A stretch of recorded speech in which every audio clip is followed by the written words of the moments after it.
చల్లగా ఉండాలా కుమారస్వామి నువ్వు లేని బాగా చల్లగా ఉండాలి మాకు మాకు బట్టలు ఇచ్చన్నారా అది చల్లగా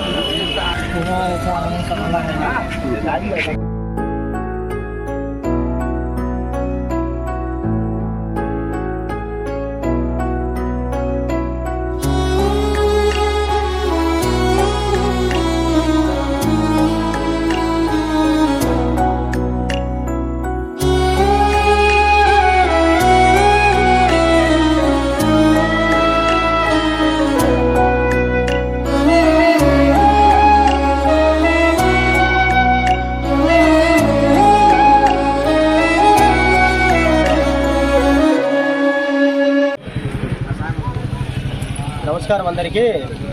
ప్రస్తుతం చలి ఎట్టుందంటే ఎంపలు కొరిగే చలి ఇప్పుడు సమయం చూడి మధ్యాహ్నం 1 గంట అయినా కానీ చలి తీవ్రత తగ్గలేదు. చాలా అత్యంత భయంకరంగా చలింది.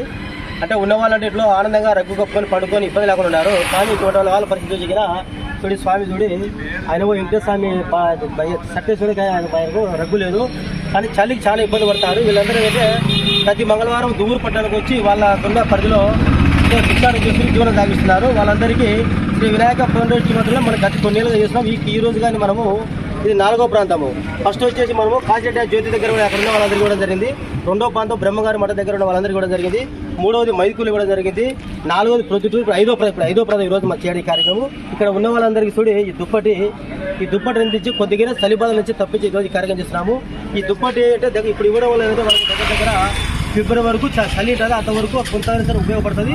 తర్వాత దోమలకు అయినా కానీ సరే ఉపయోగపడుతుంది. కావున ఈ అత్యంత అద్భుతమైన కార్యక్రమం సాగించే దాతలు వచ్చేసి శ్రీ కుమారస్వామి శ్రీమతి చంద్రకాంత్ దంపతులు సహాయం చేయడంతో వాళ్ళు 2వ కార్యక్రమం చేయడంతో ఇక్కడ ఉన్న వాళ్ళందరికీ దుప్పట్లు అందించి చలిబాధ తప్పిస్తున్నాము.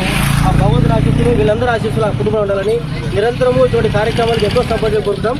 థ్యాంక్ యూ కుమారస్వామి దంపతులకు. Thank you. జై హింద్, జై భారత్.